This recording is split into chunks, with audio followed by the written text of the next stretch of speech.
Hispasonic. All right, hello everyone. Gerry Bassermann from Sequential/Oberheim. We're announcing the partnership between the Tom Oberheim and Dave Smith.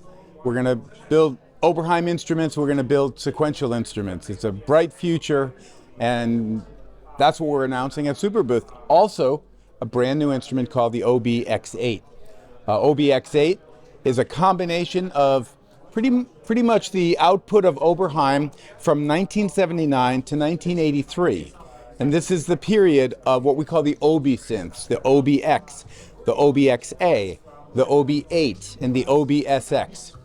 And so instead of just making a sort of legacy copy of one of them, we decided to incorporate features of all of them because they really did evolve from one to the other. So if you want to come up here and look at number one, most customers want to play presets and see what the sounds are that people have designed. So we have banks. The first bank is the bank of this instrument, OB-X8. You have 16 groups, and each group has 8 patches, and then that's 128 patches. So the brand new sounds of the whole instrument are in this bank, OB-X8.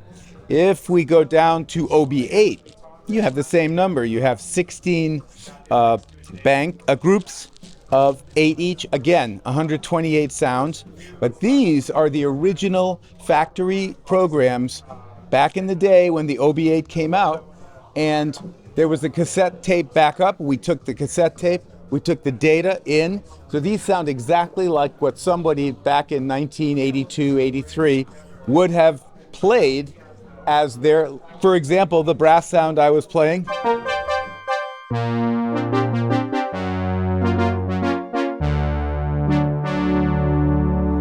That brass ensemble was sound number 1 on that original instrument. So we tried to recapture the sounds, and that means the exact filters that were used. In this case, the filter is the 4-pole Curtis chip 3320, so you get the exact sound of the instrument. One thing you can do that you could not do in those days, since we're using the FITAR key bed, which has velocity sensing and aftertouch, it allows you to have a little enhanced feeling as you play the same instrument. So if I want to put velocity to filter, it'll make this now much more recessed sound.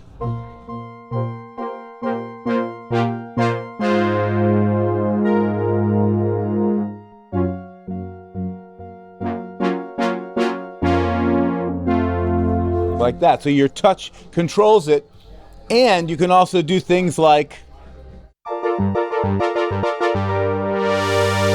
by leaning into it, you're doing aftertouch, and you're opening the filter up with your hands.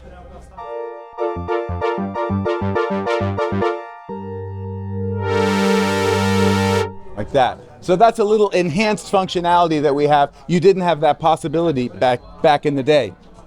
The next bank that we are going to look at is the OB-X8. Going back in time, this is probably around 1980, 81. Again, 128 sounds, 16 groups, 8 each, right? You also notice there's a brass ensemble here. Sounds brighter. All the OBs love to do brass, so each one of these instruments sounded slightly different. And if we go down one more, we go to the SX, which also a little bit thin by comparison. And finally, the OB-X, all the way back to 1979. Again, we have 128 sounds in 16 groups. Its first sound was the OB pad.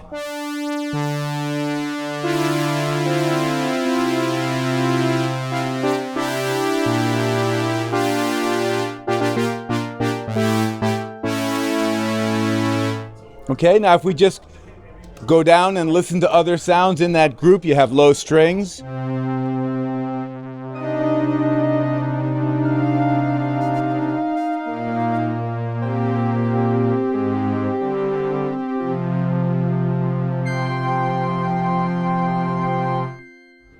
Okay, electric piano.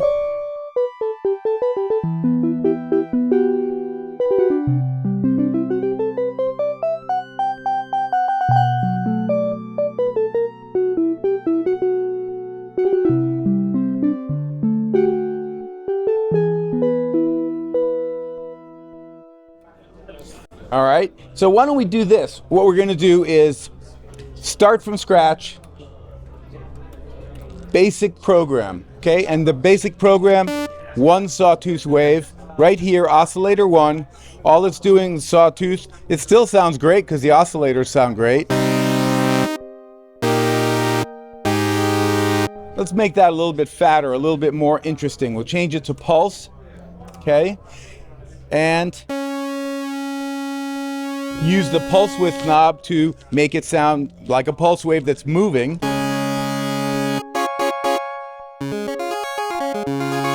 Has that high octave in it. If I press both buttons, I get the triangle wave, and if I press no buttons, no lights, then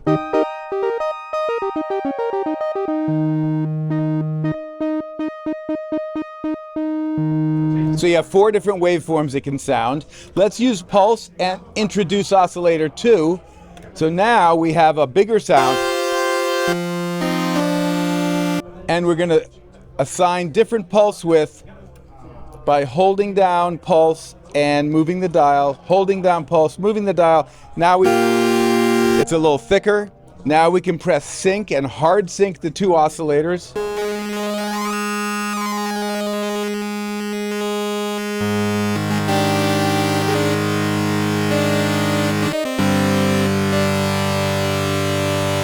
Like that, and we can detune oscillator 2,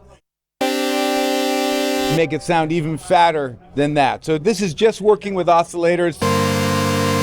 You get a lot of sound. Let's move to the filter. I have the 3 that we spoke of. The first, see the X there, very tiny, but that's the OB-X, the SEM filter. That's the one that Tom invented and he worked on for this instrument. So we have genuine SEM filter in there, just like the OB-X.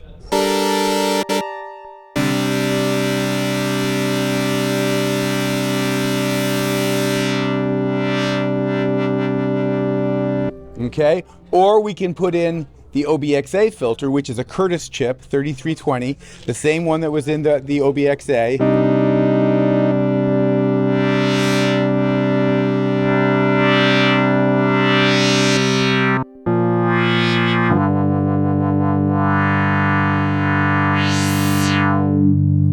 Or another press of the button gets you the 4-pull filter of the Curtis chip, so it's a lot more recessed but deep.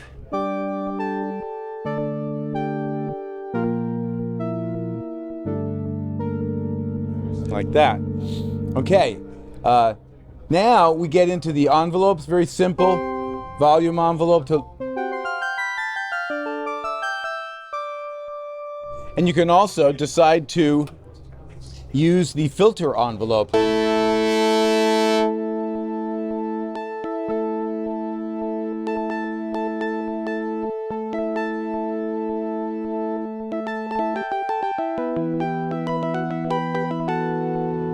Okay, so that's easy to make a sound. If you want to put vibrato on it, you use the LFO that's here. And if you want to use oscillator 1 and 2 and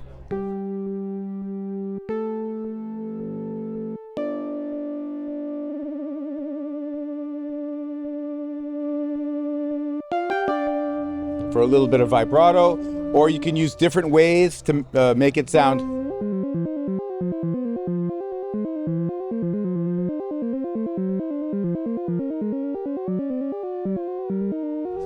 Like that. So let's go back to playing different sounds from the different banks. They all sound interesting, and Tom Sawyer, this is a famous patch from the band Rush.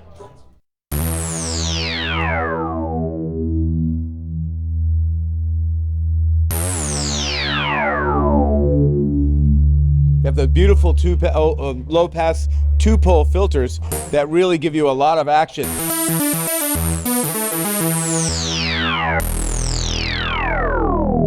Like that. Now, there's a thing called page 2 that allows you to access almost as many parameters and functions as you see on the panel.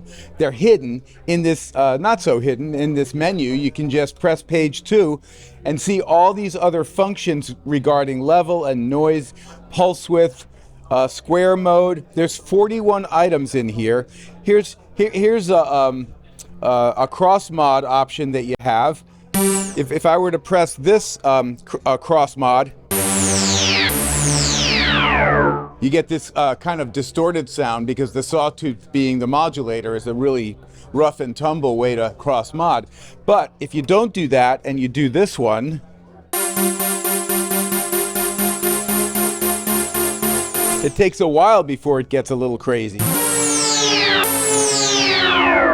starts to cut like a knife. So you have a lot of both mellow and strident sounds in here. Anyway, page 2 is full of pan options, portamento options, all kinds of modulation. How many voices does unison have, for example? You can govern that, and different filter types. So let me use different filter types. You notice these LEDs went off, which means when I play Tom Sawyer, this is going to be the high pass filter.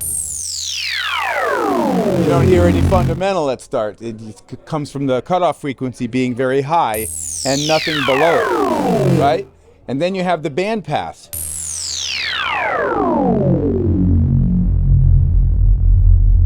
And then you have the notch filter. And finally back to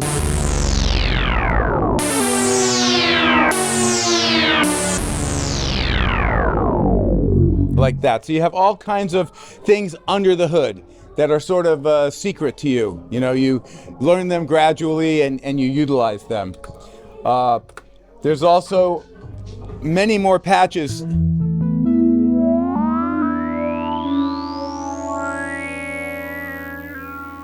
And you don't have all kind of patches that are complex. You have very simple patches as well, because the OB can sound very sweet and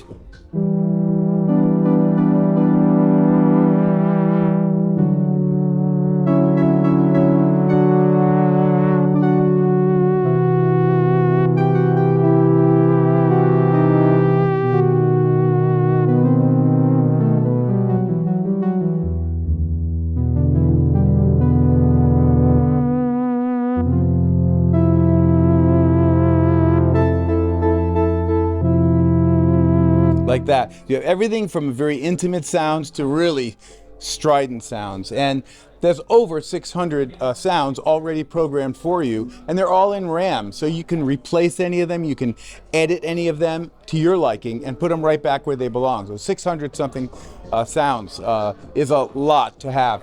Any of these sounds, of course, can turn into a big impressive monophonic sound like lazy brass.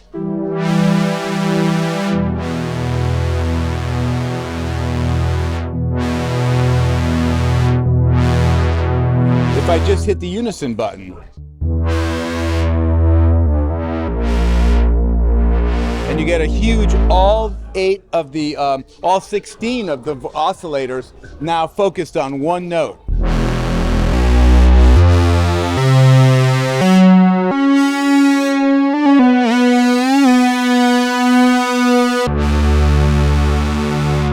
Like that.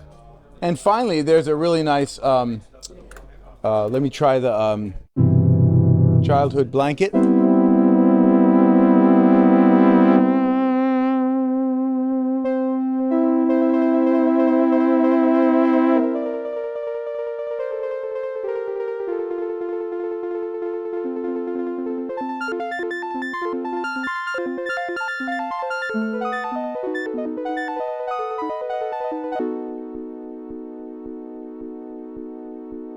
So you have an arpeggiator on board, and you have these interesting levers instead of wheels. So true to the original instruments, we made this in the shape of the originals.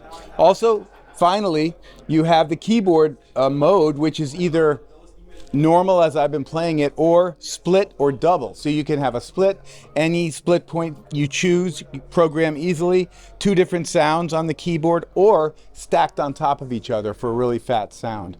So you got an awful lot in here. In a way, it's a testament and almost library-like look at those old instruments, but in another way, it's a really potent force made today for today's music. So we love it. We're introducing it at Superbooth, and we're really happy to bring it to you. So thanks for listening. Gerry Bassermann from Sequential signing off, and this is the OB-X8.